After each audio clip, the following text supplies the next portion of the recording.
Thanks for logging on to the Daily DVAR halacha, and here is your brand new halacha, and it is for Tisha B'Av.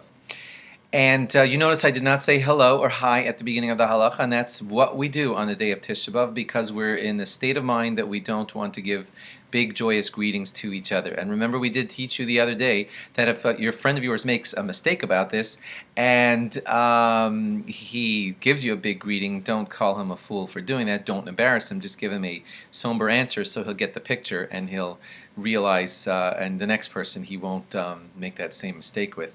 There are people who, when they pick up their phones on Tisha B'Av, instead of saying the usual hello, who is it, or however you usually answer your phone, I've seen people, it's not exactly a law, but instead of saying hello and trying to avoid that hello, some people just pick up their phone and say Tisha B'Av, or they just pick up their phone and say, can I help you?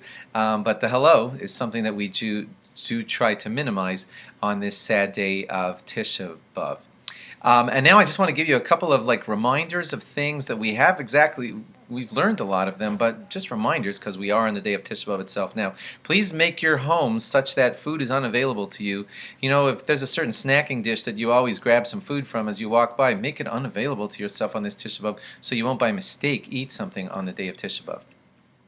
If by mistake you walk by a water fountain and you have a quick drink by mistake, that does not mean that you say, oh no, the whole fast is ruined now, I just might as well eat all day. You continue with the fast. You continue fasting all day, albeit it had a small mistake in it because you sipped a bit of water out of a water fountain. Just move on and keep fasting the rest of the day. That's how it's supposed to be.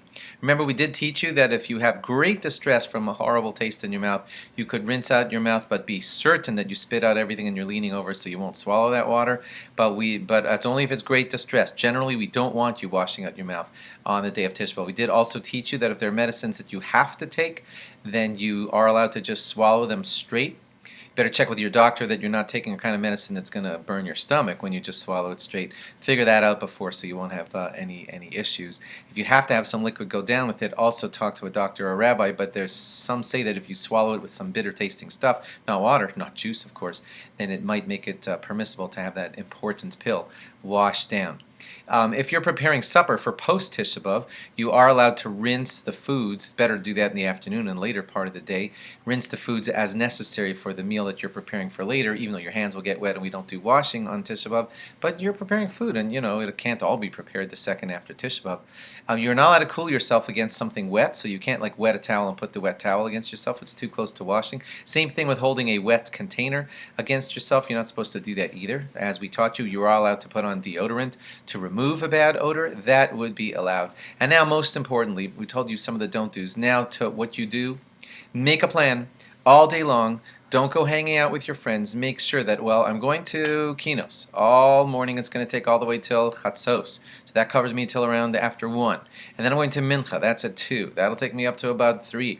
And now there's, 6 hours left in the fast. Well, at 3:30 I'm going to so-and-so where they're showing a video about the Holocaust or a video about Tisha B'Av. And then I'm going to that shir at 5 o'clock from the Chavetz Chaim Heritage Foundation or whatever. But plan your day accordingly so that you know that there'll be meaningful Torah, tshuva, repentance, because that's the main thing of the day. If you know you're going to get a headache, so say, I'm going to lie down from 5 to 6, and then I'm going to get up for mincha or whatever, and then I'm going to help with the babysitting for my aunt who needs help. Plan your day such that it's a meaningful mitzvah day, focused on teshuva and closeness of Jew to Jew, and not spent in any way frivolously. Have a very, very meaningful fast, and log on again after Tisha B'Av for more.